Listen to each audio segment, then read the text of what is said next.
Hello and welcome back to 365 Days with mxmtoon. I'm Maia, a singer, songwriter, video maker, Oakland native, and balloon fan. I'm also a huge fan of history. I love untold stories, gross facts, hidden secrets, anything weird, dark, and funky from the past, and each day I'm going to share one of my favorite deep cuts with you. So let's take a look at today's stories. It's 365 with mxmtoon. New facts every day, so don't leave too soon. I'm gonna teach you stuff, no it won't be tough. Gonna go a year till you've had enough. It's 365 mxmtoon. Today in 2018, large protests broke out in London, England, when former President Donald Trump traveled to meet Queen Elizabeth at Windsor Castle. As part of the hubbub, protesters floated a blimp of Trump as a giant baby across the city. Designed by Matt Bonner, the 20-foot-tall balloon version of Trump wore a diaper and clutched a smartphone, a nod to his incessant and inappropriate Twitter use. The Museum of London acquired the balloon as a historical artifact representing the British tradition of satire, but first, the blimp traveled the world. It appeared at protests in France, Argentina, Ireland, and Denmark while Trump was visiting their countries. The whole ordeal encapsulated how people in other countries reacted to Trump's presidency. One of the organizers behind the protest, Max Wakefield, said that, quote, "The only way that you can make any impact with Donald Trump is to mock him, because you can't engage him in any kind of argument. It never gets anywhere." The organizers also cited Trump's foreign policy moves as particularly disturbing, inspiring the blimp. From the get-go, in his inaugural address, Trump emphasized his America First policy. This might sound okay in theory. Wouldn't a president want to put the people of his country first? But this rhetoric is a thinly veiled disguise for more sinister beliefs.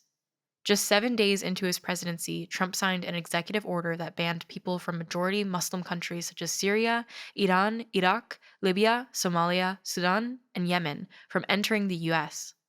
More than 700 travelers were detained, and as many as 60,000 visas were revoked. His executive order was quite literally titled, "Protecting the Nation from Foreign Terrorist Entry into the United States." Needless to say, it was a super racist policy motivated by racism. He doubled down on the policy by amending it a few months later, banning entry for all refugees who didn't have a visa or valid travel documents. On the first day of President Biden's presidency, he revoked these executive orders. But issues like this were at the front of people's minds around the time when the blimp was flying. During his presidency, Trump also showed a lack of international cooperation by pulling out of the Paris Agreement, an international treaty to stop climate change. He also withdrew from the UN Human Rights Council. Meanwhile, on the US-Mexico border, tensions rose over whether or not Trump would live up to his racist campaign promise of building a wall. So much of anti-immigration rhetoric is based in prejudice. Even on the campaign trail, Trump referred to immigrants from Mexico as violent criminals, which simply isn't true. People immigrate to seek a better life, especially in times of political and social distress in their home countries. In Venezuela, for example, people have fled their homes due to war, violence, and lack of food or resources. To deny them asylum in the US is cruel, especially when we are a nation created by immigrants. Still, in 2019, Trump demanded over $5 billion to build the wall as a part of a bill that dictated federal funding. The Republican-controlled Senate tried passing the bill with other parts of the federal budget intact, but not the wall, which would be dealt with later on. They were on a deadline to pass the budget through the Senate and the House, or else the government would shut down, since a budget wouldn't be decided upon yet. But Trump vetoed any bill that didn't have the $5 billion for the wall on it, causing the government to shut down for over a month. The shutdown cost the country about $11 billion. All in all, Trump's foreign policy was pretty scary, and the people who protested his visit in London knew it. It cost about $22,000, earned through crowdfunding, to produce the blimp. That's a lot of money for a joke, but at least it's not the $11 billion lost in the shutdown, am I right? Now, let's talk about music.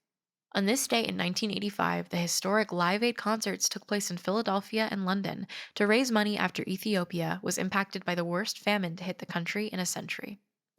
This occurred in the midst of the Ethiopian Civil War, and the famine left over 1 million Ethiopians dead. So some of the world's biggest musicians teamed up to raise money for relief. The idea for the show came from Boy George, the lead singer of Culture Club, and the lineup of these two concerts was pretty wild. The Beach Boys, Madonna, Paul McCartney, Tina Turner, Elton John, David Bowie, The Who, Queen, Eric Clapton, and Bob Dylan all performed. People even called it the Global Jukebox as a nickname, since the lineup was so star studded.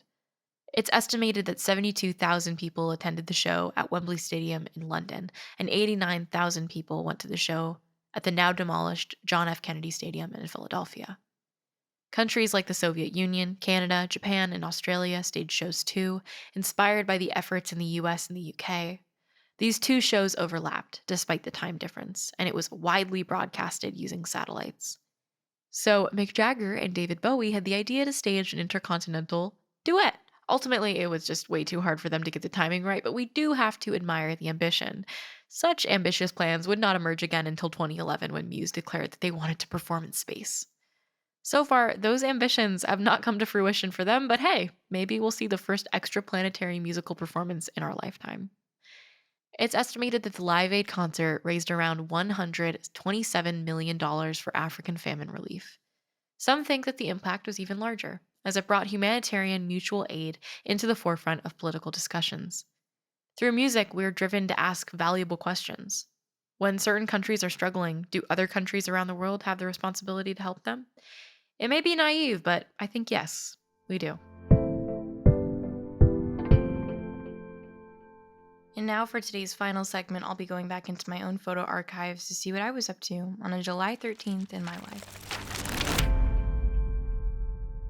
On July 13th, 2020, I played Minecraft. I have found a really wonderful group of people and friends over the course of quarantine. No, these individuals are not Minecraft YouTubers, but they are friends that I have continued to be very close with throughout the course of the pandemic and onwards. And I just feel really thankful. I think in many ways, the pandemic was really difficult because I didn't know if I had any community or people that I would end up meeting over the course of what was going to be a very isolating time of many people's lives. But I actually think that I have forged and met some of the nicest and most wonderful friends that I will continue to have for the duration of my lifetime. And so I don't know. I think COVID has been really tough in many ways, and I think it's been nice to look back on memories and photos from the course of this, podcast and taking a look back on my own photo archive. But yeah, I have a very fond memory of that July 13th of 2020 of just playing Minecraft with my friends really late in the evening, and it was a very fun time. So yeah, I don't know. I think I just feel very thankful for the pros of a rather negative happening, I think, for many people. So thankful for the little sparks of light in the darkness. Thanks for going back in time with me, and remember to subscribe wherever you listen to podcasts. Come back tomorrow for more stories from the past. It's 365 with mxmtoon. New facts every day, so don't leave too soon. I'm gonna teach you stuff, no it won't be tough. Gonna go a year till you've had enough. It's 365.